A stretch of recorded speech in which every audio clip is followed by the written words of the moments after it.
તાજેતરમાં જ ભાવનગર સત્તાધારી ભાજપની કેન્દ્ર સરકાર દ્વારા મનરેગા યોજનાનું નામ બદલી જી રામજી યોજના કરીને આ યોજનામાંથી રાષ્ટ્રપિતા મહાત્મા ગાંધીજીનું નામ દૂર કરવામાં આવ્યું છે.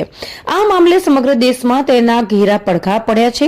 કોંગ્રેસ પક્ષ દ્વારા તેનો દેશભરમાં વિરોધ કરવામાં આવી રહ્યો છે. ગુજરાત પ્રદેશ કોંગ્રેસ સમિતિના પ્રમુખ અમિત ચાવડાની સૂચના અનુસાર તારીખ 24/12/2025ના બુધવાર સાંજે 5 કલાકે ભાવનગર શહેર કોંગ્રેસ સમિતિ દ્વારા શહેરના ક્રેન્સટ સર્કલ બગીચામાં આવેલા પૂજ્ય મહાત્મા ગાંધીજીની પ્રતિમા પાસે વિરોધ વ્યક્ત ધરણા કરવામાં આવ્યા હતા. ત્યારબાદ સૂત્રોચ્ચાર થતા પોલીસે આગેવાન કાર્યકર ભાઈ બહેનોની અટકાયત કરી હતી. પોલીસ અને કોંગ્રેસના કાર્યકરો વચ્ચે ઝપાઝપી પણ થવા પામી હતી. કોંગ્રેસના કાર્યકરોની અટકાયત કરી સ્થાનિક ઘોઘા રોડ પોલીસ સ્થાનિક મથકમાં લઈ જવામાં આવ્યા હતા. ત્યારબાદ મોડી સાંજે તમામને છોડી મૂકવામાં આવ્યા હતા.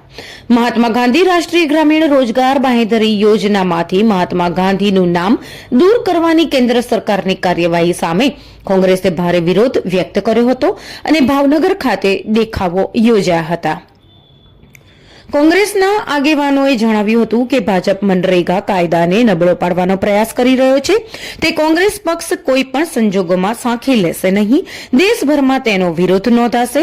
આજે યોજાયેલ કાર્યક્રમમાં ભાવનગર શહેર કોંગ્રેસ સમિતિના પ્રમુખ મનોહરસિંહ, ભાવનગર મહાનગરપાલિકા વિરોધ પક્ષના નેતા જીતુભાઈ સોલંકી, કોંગ્રેસના પૂર્વ પ્રમુખ પ્રકાશ વાઘાણી, પૂર્વ પ્રમુખ રાજેશ જોશી, મહિલા કોંગ્રેસના પ્રમુખ દર્શનાબેન જોશી સહિતના કોંગ્રેસના પદાધિકારીઓ, હોદ્દેદારો, કોંગ્રેસના જુદા જુદા સેલના ચેરમેનશ્રીઓ, નગરસેવકો, તમામ વોર્ડના પ્રમુખશ્રીઓ, આગેવાન કાર્યકર ભાઈઓ બહેનો મોટી સંખ્યામાં જોડાયા હતા અને ભારે વિરોધ વ્યક્ત કર્યો હતો.